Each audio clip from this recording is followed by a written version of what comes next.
cool. So, one thing I want to start doing, well, I should probably address. One thing I want to start doing this year more is producing a lot more long-term content on YouTube. So this is what this pretty much is. And I really just want to document a lot more and record a lot more from here on out.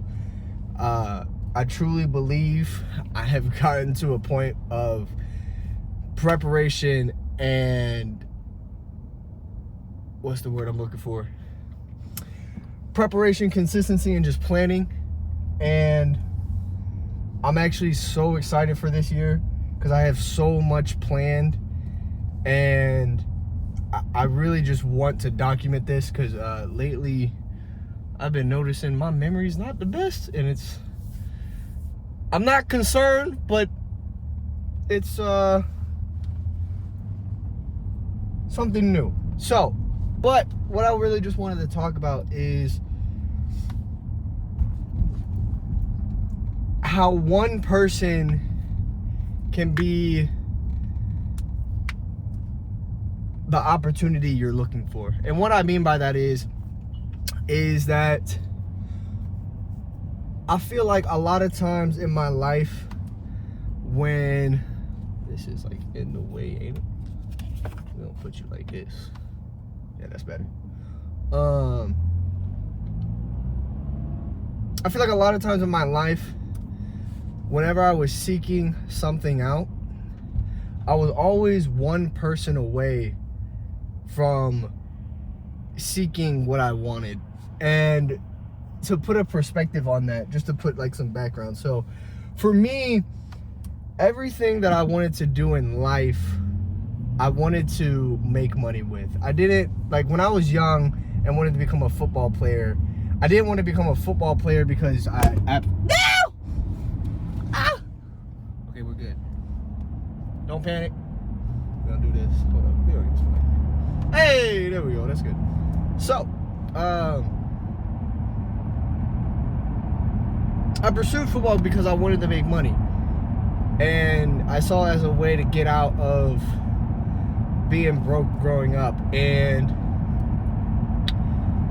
I didn't realize there were more ways to make money and become rich besides sports. Like, I even wanted to be a vlogger at one point in time. I wanted to be an editor. I wanted to be a videographer because I thought those things were the path to make me money. And I remember I got to a point in time where I wanted to become a linguist, and I truly believe that becoming a linguist would impact a lot of people's lives and change perspectives on what there was out there for the world.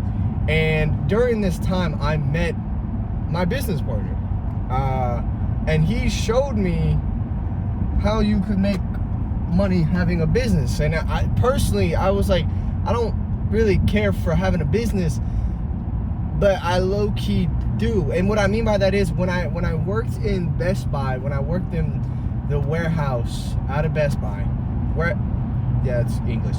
When I worked in the Best Buy warehouse, I remember I had reached a point in my life where I told myself it didn't matter how much I was getting paid.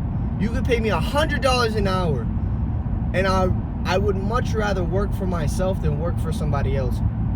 So I think that was the deciphering factor of why I chose to go on that path of starting my own business. Now, to circle back to what I mean is that if I would have met him sooner, or if I would have met someone who would have showed me maybe when I was young how to make money like that sooner, I would have probably been on a different path and maybe become a different person, right? But the reason why I probably met him at the time that I did was because it was in God's timing.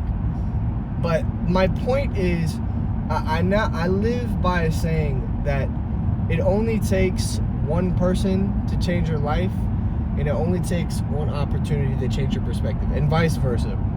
So for me, I do the best that I can now to always be open and listening to what others have to say, as well as what they have going on in their life, because it may be something that I may need or may be seeking out one day down the road. You know, I think it was funny because I'm planning out starting my business or opening up my business this year, and I don't think I would have been able to do it if it weren't for a guy that taught me how to leverage debt.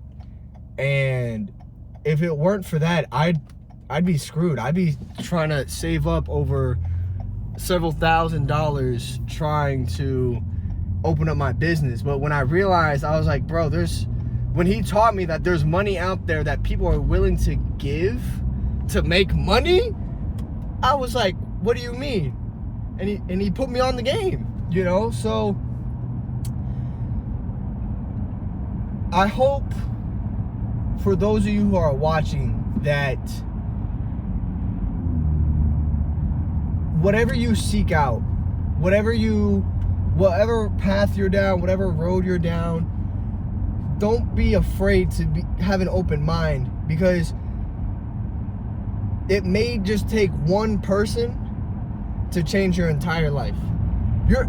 I've heard this quote multiple times. You're one relationship away from where you want to be. And I truly believe that. And it's so funny. Even if it's like you don't even have to meet them in person. Let's say it's an influencer. Like, for example, I'll tell you guys a story. I remember when I first heard about Andrew Tate, and I'll never forget, I'm sitting in the car with one of my buddies, and his girlfriend turns around, because I'm sitting in the back seat. His girlfriend turns around and says, Makai, what do you think about Andrew Tate? And I'm like, I don't know who this guy is. And she's like, he's a misogynist. And I was like, what's a misogynist? She goes, he hates women. I was like, okay, screw the guy then, I guess. Like, I don't care. I'm trying to get rich, right? Because at this point in time, I was focused on football and trying to go to the next level, right? Then I'll never forget, I was in college, and this guy comes up to me, or one of my colleagues, he comes up to me. He was like, hey, man, have you seen Andrew Tate's school? I was like, Andrew Tate, the misogynist?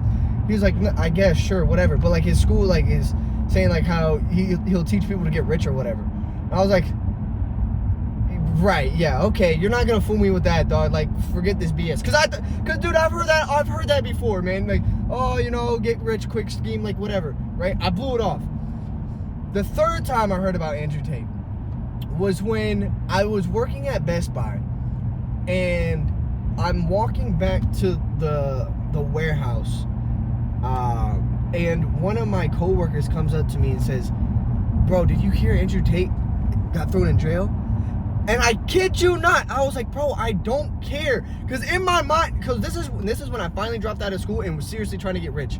And I remember, verbatim, I said, bro, I don't care, dog. I don't care about this guy. In the back of my mind, it's like, bro, I'm just trying to get rich. I'm just trying to make money. But bro, and then finally, after 2 years, I finally was like, you know what? Let me see what this Andrew Tate guy is all about. And it was when I first started my business. I finally started watching Andrew Tate. And everything he was saying, I wouldn't say everything, but the majority of what he was saying, I was like, wow. If only I would have listened and took the chance to listen the first time. If I would have only just listened the first time, I would have been 2 years ahead of what I thought I could have, where I could have been at. You're one relationship away. And that's why I have another saying that I now live by. I live by, ignorance is the death of all new opportunities. For what you do not know, you will never understand. But it's far worse to never understand than to never know. And I live by this day to day, because where I'm at in my life, there's so much I don't know. and there's so much I don't understand. So whenever an opportunity comes my way, even if it doesn't seem like it seems sketchy, like the skeptical cannot make progress, at least not quickly. The skeptical cannot make progress quickly, right? So I try to lash out that skepticism whenever I can, because it may just be that one opportunity that I'm searching for. And I'm at such a young or an early point, an early stage of my life, where even if I get screwed over, I got time, man. Like if let's say, for example, if my business partner screwed me over, I was 20 years old, dude, I'm chilling. Like, that's, I'm fine. But I never got screwed over. You know what I mean? So it's don't let skepticism and ignorance be the deciphering factor of you not getting to where you want to be. And that's just something that's been on my mind, and what I live by now, and it may change. It may change, because I know for a fact when you get to a certain point and you're making more money and you have a big network, you can be more ignorant. Like, bro, I don't want to hear that garbage. Like, bro, I'm good. You know what I mean? Like, you can just blow it off. But at this point in my life, I know that I can't be skeptical, and I definitely can't be ignorant to new opportunities if I don't know them or understand them. If I know and understand them and they're not a right fit for me, yes, then I can say, no, I'm good, right? But I can no longer live my life in ignorance and skepticism. I can't do it. There's too many things I want to accomplish and want to do in my life that I can't afford not learning something new or making mistakes. Because I'd much rather make more mistakes now where I'm single, I have no kids. I would much rather make those mistakes now and be able to teach it to my family than not be able to teach my family that at all. I hope that makes sense. But so yeah, currently it is 6:20 in the morning. I can't even see. Okay, cool.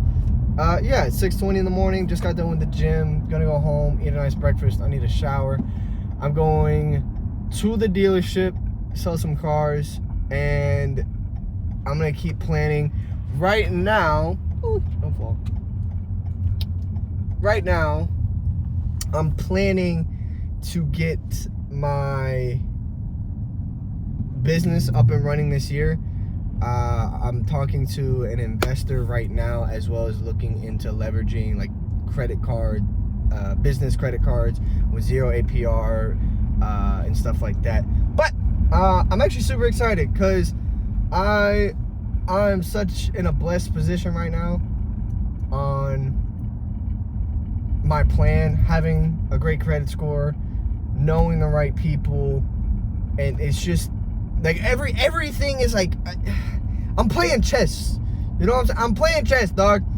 I'm using my knight strategically, and my pawns are set up great. I'm controlling the middle of the board.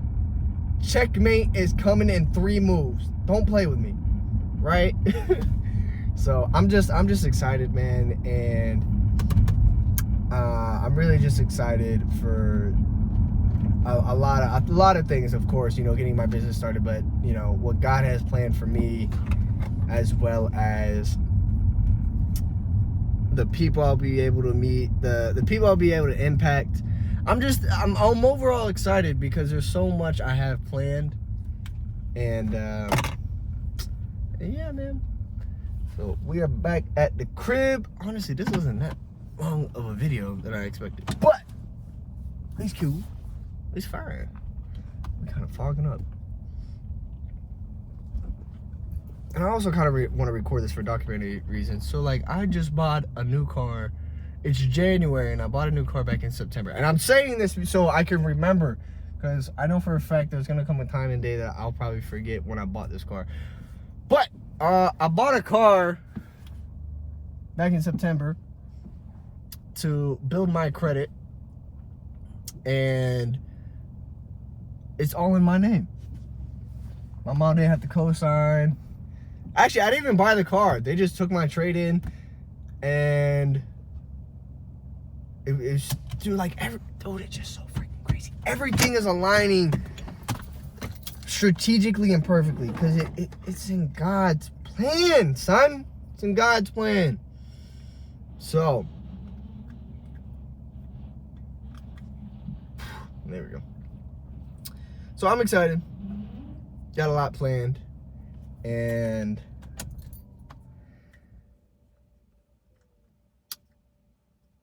I wanna say something like a goodbye, but I'm not good at goodbyes. I'm more like a see you later kind of guy. So, always try new things, because even if they don't work out, you'll still have learned something about yourself. Learn something new today, something that you didn't know before. And